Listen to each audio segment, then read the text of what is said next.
A disembodied entity seeks a physical form, eventually finding a suitable host. This entity appears to be composed of multiple spirits from the Netherworld with a mission to restore order. The host initially resists possession, but eventually reaches a compromise with the spirits. The possessed individual is discovered by the Bantu people, who recognize the supernatural possession. They explain that to conquer the powerful ghost, the host must undergo the trials of the 3 Bantu gods to receive their blessings and find a way through the mountain storm. The trials involve defeating enemies that emerge from an abyss. The Bantu explain that the ghost possessing the host is actually several evil spirits acting as one, attracted by the host's powerful emotions. They acknowledge the host as a hero who previously defeated the Berserker dragon. Instead of purging the ghosts, the host negotiates an alliance with them. They agree to cooperate. The host needs their strength while they need his body. This arrangement allows them to work together toward their respective goals, though it's described as a dangerous path. The spirits reveal they are messengers of the Netherworld, bound by a pact to Kazan, the absolute ruler of the Netherworld. Their mission is to address disruptions between the mortal and Netherworld. They require a physical form to accomplish this task, which they've now secured through their agreement.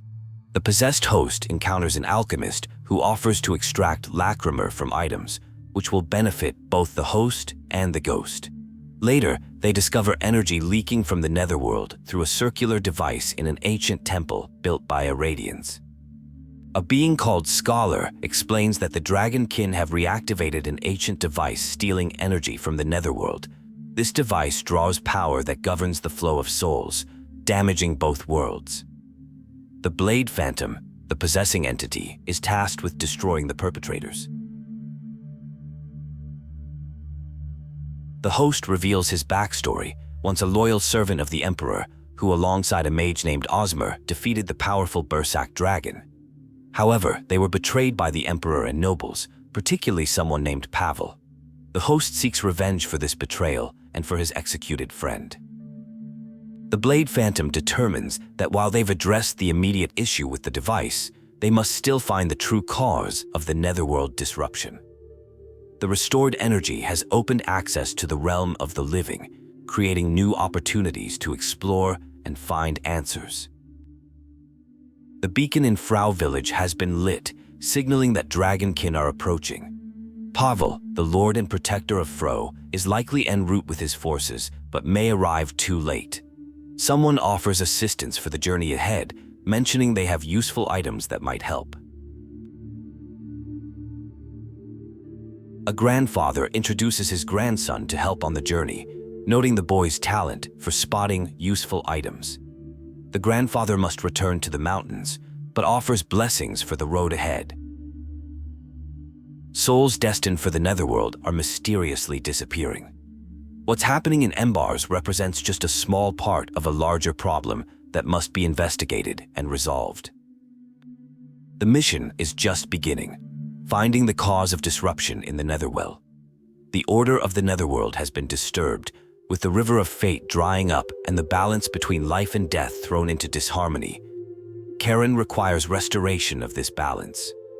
The Blade Nexus can connect with other ghosts who might assist with revenge and the mission. Providing objects that ghosts desire can satisfy their cravings and gain their strength in return. A ghost named Kester the Unyielding challenges the worthiness of the seeker before offering strength. After proving worthy, the ghost agrees to lend power through the Blade Nexus, allowing for a new soul to be bound. There's confusion over General Khazan's arrival, as he hasn't yet appeared despite expectations. His absence is concerning since he always leads counterattacks against the Dragonkin. Everyone believes he would never abandon his people, but the situation grows dire without his leadership. The Dragonkin have been attacking the village for some time.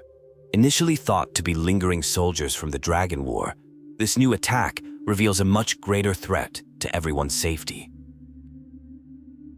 Someone is agitated about Pavel, claiming he was the first to betray them and will now face consequences.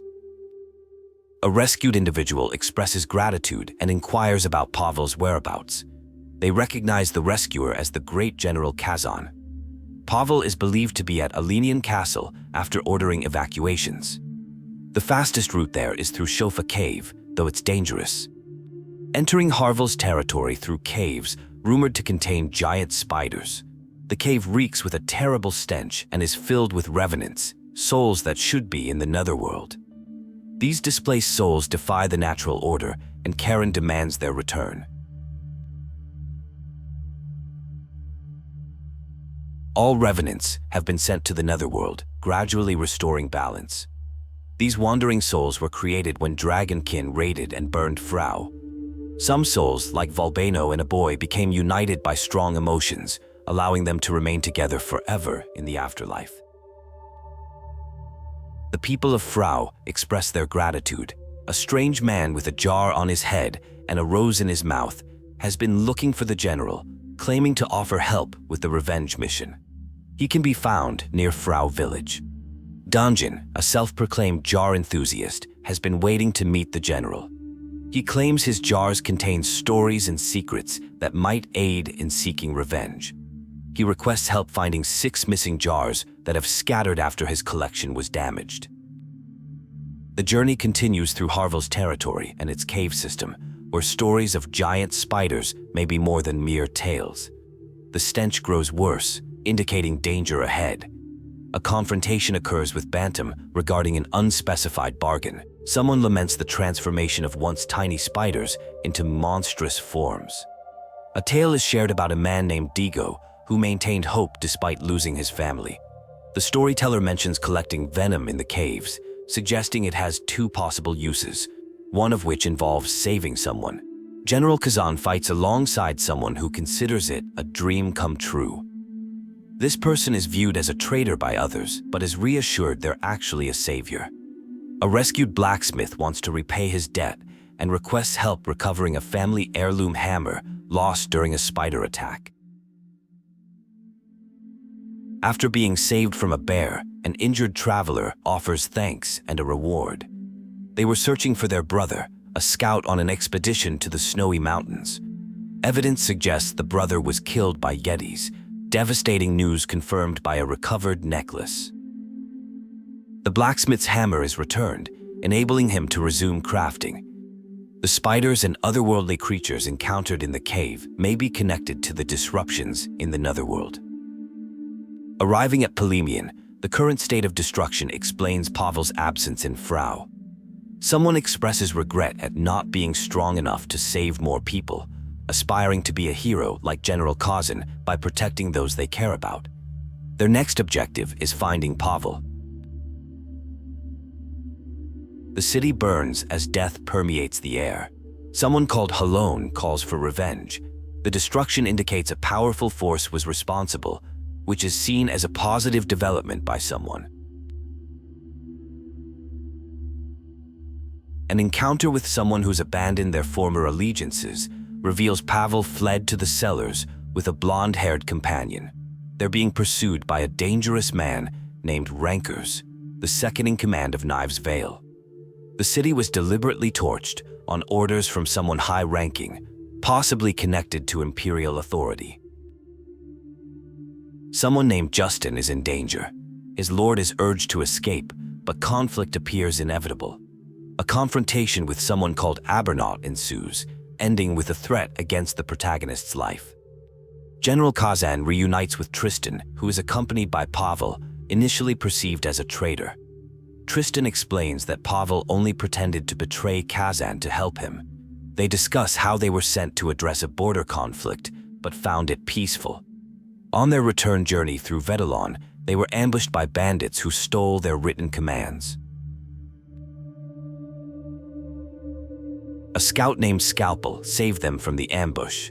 Despite being wounded, Tristan attempted to reach the Imperial Palace, but was arrested for allegedly aiding Kazan in crimes against the Empire.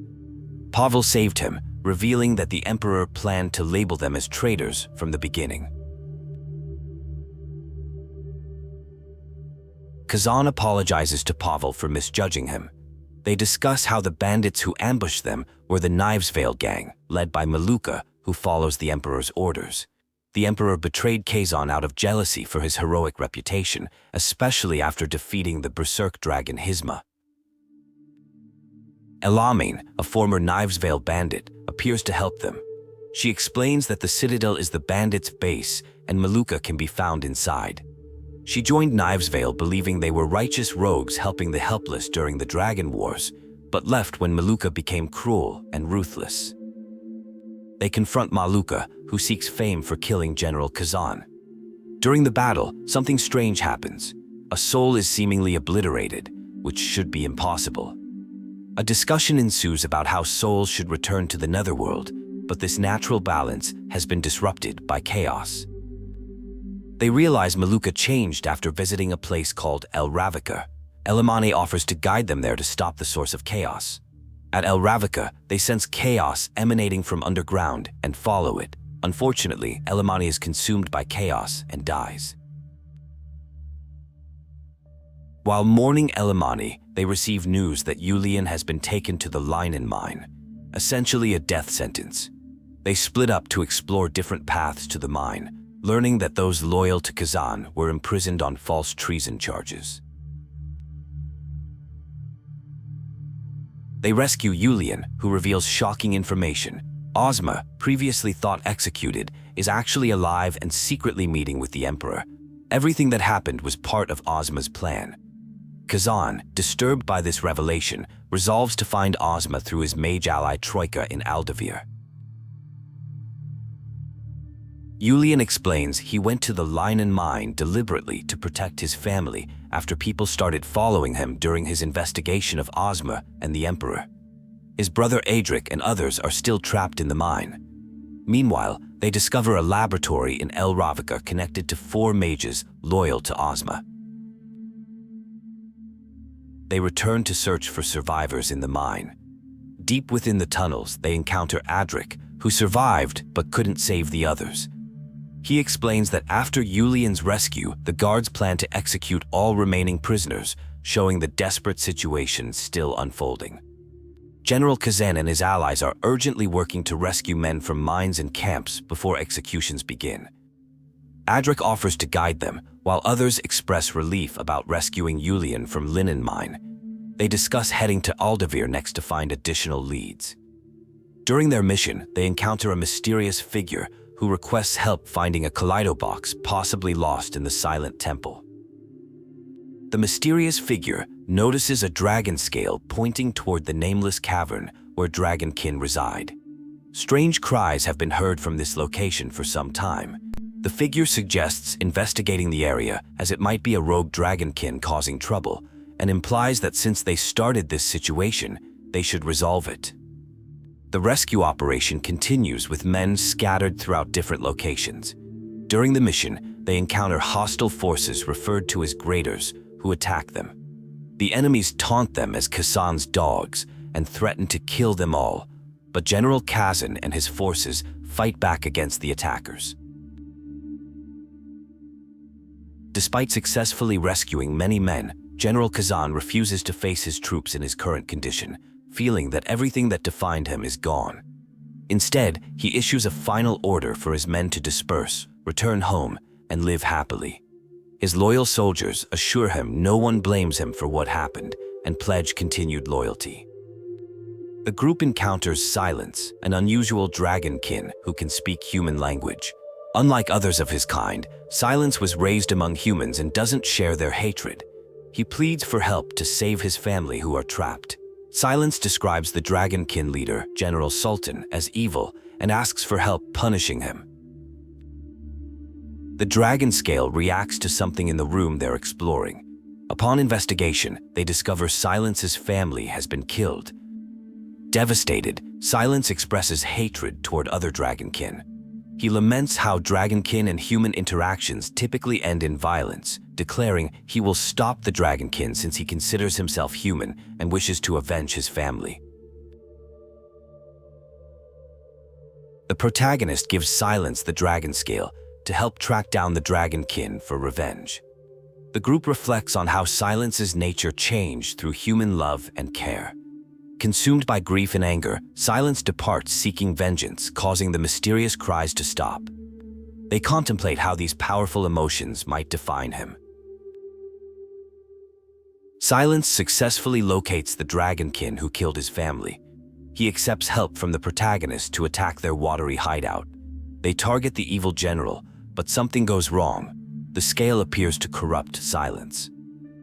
The situation deteriorates rapidly, leaving their mission in peril. The group shifts focus to finding Troika, their only lead.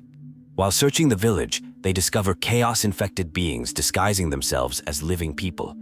Khazan encounters someone who expresses disappointment at his survival and makes cryptic references to Osma, suggesting complex relationships and possible betrayal among their ranks. A conversation reveals someone called Master Osmer has shared knowledge and power with a subordinate who is hesitating to kill a dark elf who knows too much. The master orders the subordinate to find and eliminate this threat. Meanwhile, the protagonists discover many innocent people dead and learn from Troika about a new person they must find. The group identifies Osma as a traitor and seeks whoever Troika was searching for. A companion needs to go to Aldavir to investigate his beloved Lydia's death, explaining he was prevented from seeing her during her illness and even from attending her funeral. The general agrees to accompany him to the dangerous location. In Aldavir, they discover that Guido, who was thought to be a friend, had kidnapped a woman named Lydia out of obsession. When she rejected his advances and remained in love with Tristan, Guido grew violent. Evidence suggests Guido murdered Lydia and possibly her parents as well. Tristan is devastated by this revelation. General Khazan is approached by someone whose father entered a dangerous area days ago and hasn't returned. Upon investigation, they hear the father named Werther, but struggle to locate him. When they finally encounter him, there's a tragic confrontation. Werther's child inherits his axe but offers it to General Khazan, believing their father would have wanted him to have it.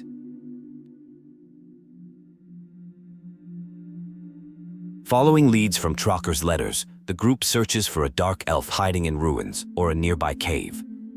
They believe finding this elf before Osma does is critical to learning the truth. Inside the cave, they detect strange, powerful magic concealing spaces and must locate its source while encountering cryptic storytellers along the way. They eventually encounter someone they initially mistake as one of Osma's assassins. The person explains they worked with Osmer, researching necromancy, while Osmer studied a mysterious power believed capable of defeating the Berserk dragon. This power corrupted Osmer, leading him to experiment on innocent subjects. The Dark Elf reveals Osmer sent them on a dangerous mission as part of a greater plan. Everything they suffered was orchestrated by Osmer. Unable to endure anymore, they escaped and had been hiding until now. Realizing they've been found, they decide going with the group might be safest. The final revelation concerns bringing the dead back to life. A mysterious obsession has consumed someone for a long time, which initially brought him to the narrator. The person appears to be trying to bring the dead back to life. The narrator took an artifact from Osmer's laboratory before escaping. This device amplifies magic flow and was used in chaos experiments. Though the narrator nearly succumbed to its power, seeing how it corrupted Osmer changed their mind. A scout reports people at Visar Gate are killing each other, seemingly possessed by madness that resembles the affliction seen in Aldavir. This is identified as chaos that must be stopped. Scalpel, a loyal friend to the general, is stationed at Visar Gate. Osman is accused of destroying everyone loyal to the general, and a partnership is proposed for mutual protection.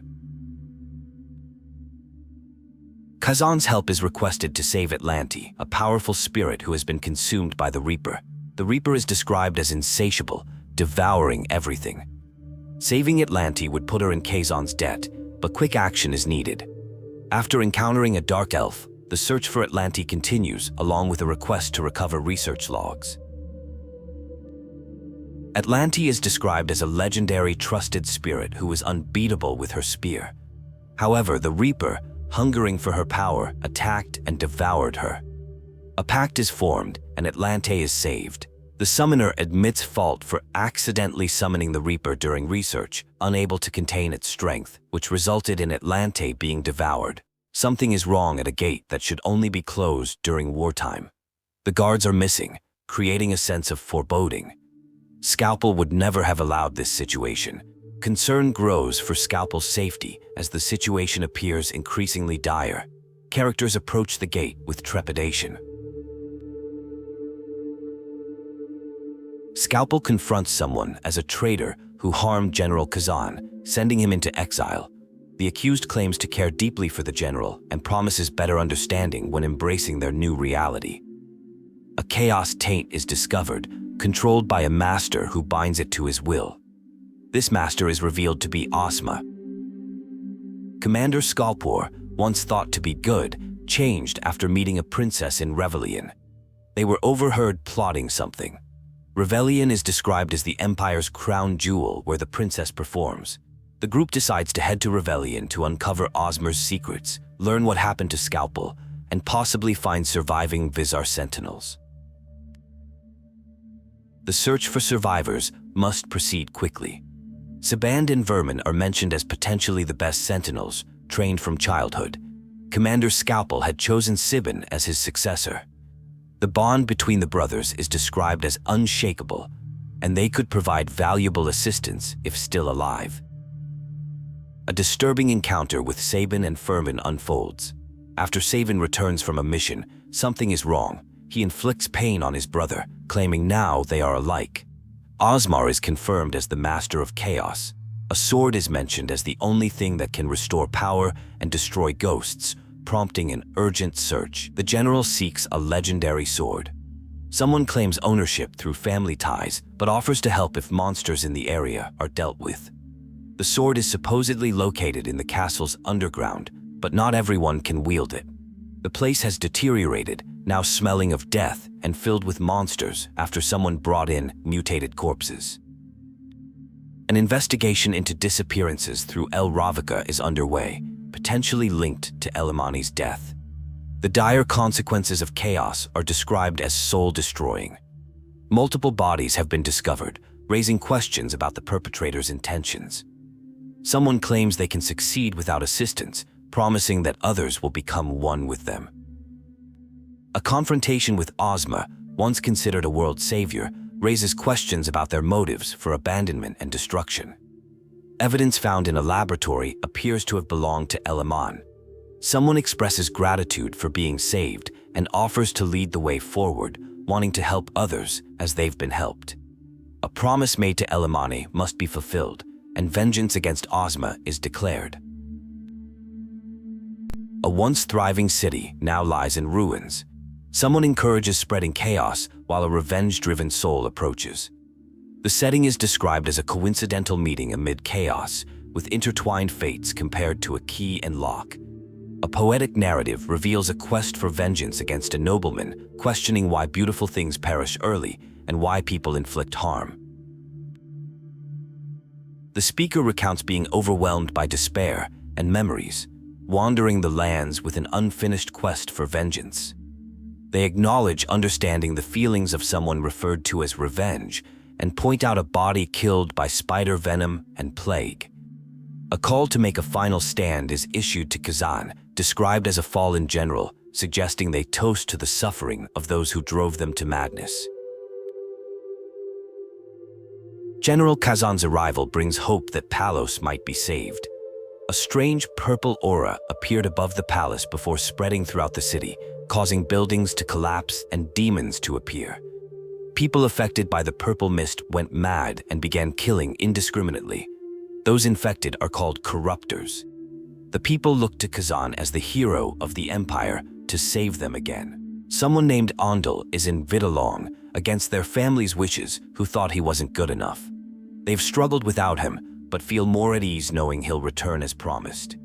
With Kazan present and Onli back, there's renewed hope that the city is worth saving.